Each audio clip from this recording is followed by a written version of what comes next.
Hello, this is Agnes, and welcome to my dining room. I'm here to talk about sprouts today, which is something that you can raise indoors even if you don't have any soil, any bright place, and even if you have animals like cats who would normally get into houseplants. I'm doing this in my dining room today because there is a window, a skylight nearby, and the lighting is especially good, although normally I do this in my kitchen. So right here I've got some sprouts. These grow in mason jars. There are also special growing trays that you can choose for them. If you use mason jars, you use wide mouth mason jars, and these come with special growing lids that I've ordered. And I have 3 different jars of sprouts growing various things. Usually you would see sprouts sold in grocery stores as just bean sprouts or alfalfa, and there are some mung beans and alfalfa in there. But if you order seeds online, you can get sprouting seeds for a whole lot more varieties. In this I've got some radish, I've got some alfalfa. Here is a mix that includes a couple of different types of beans. Some of them are mung beans, some of them are lentils, some of them are peas, and they're all designed specifically for sprouting. You can buy mixes for these, you can buy single types of seed. Usually they cost between about 13 and 25 US dollars a pound. So I'm going to rinse my seeds here, and then I'm going to start out a new jar. And if you cycle this, after about 5 days, they grow enough so that you can raise them in a, so that you can eat them for a salad. One moment here. Let's see here. First, I'm going to go ahead and rinse them. So I'll just take this. Usually I do this in the kitchen sink, but you just pour a little bit of water in, swirl it around, and then let it drain, and then set it facing downward. I have a little rack here. These are made specifically for sprouting jars, and I keep them inside of a plastic case to capture any drips. So you do this twice a day. I do it usually with breakfast and with fixing dinner. It's pretty easy to do while the coffee is brewing. And you can see their little roots there. You want to try to tap it down so that there are as few roots as possible protruding. That maintains 3 salads. Do this twice a day.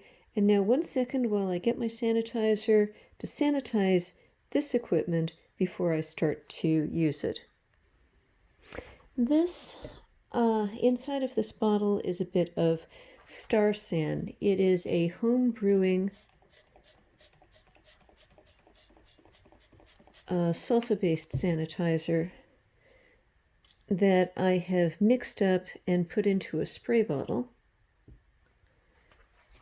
Here, I'll use this here. It acts on contact. If you have household bleach, you can use dilute bleach and then rinse it out a couple of times because you don't want your salad to smell like a swimming pool. Or if you have a dishwasher, you can run your glassware through the dishwasher, and then right away after it's done, you go ahead and start your seeds. So I'm going to put in a little bit of radish. They also sell a special kind of sunflower that are for sprouting sunflowers. The sprouting sunflowers are small and they're all black. You can buy broccoli, you can buy a real variety of things. Now for a little bit of alfalfa.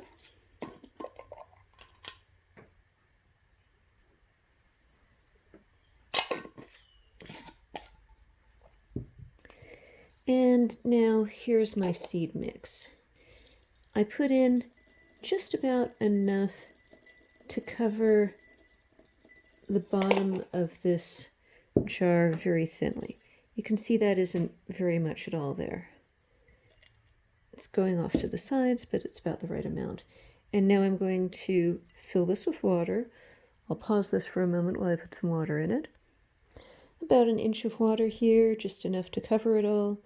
I'm going to leave this upright while they're soaking. They should soak for 12 hours, so if you start it at breakfast time, they'll be ready in the evening. If you start it in the evening, they'll be soaked by morning, and then you pour out all of this, turn it upside down, and begin your twice daily waterings. This requires no soil, no light. It fits into a small box you can keep on a kitchen counter. And if you're feeding several people, you could use the quart-sized mason jars instead of the pint-sized, which is what I've got here. The reason for doing this, in addition to once you get your setup, it costs a lot less money. It is also a useful way to minimize possible exposures in a produce aisle. I decided to start writing up guides to this, and I've done a couple of written guides after a friend of mine who is a registered nurse was in the produce aisle, and she saw a fellow customer who was wearing one of those face masks, because everybody's wearing them because of the virus these days. And the other customer moved aside the face mask and then licked their thumb to get one of those plastic produce bags opened. And then they touched about half a dozen different pieces of fresh vegetable before picking the one that they wanted. Obviously, that's a transmission risk.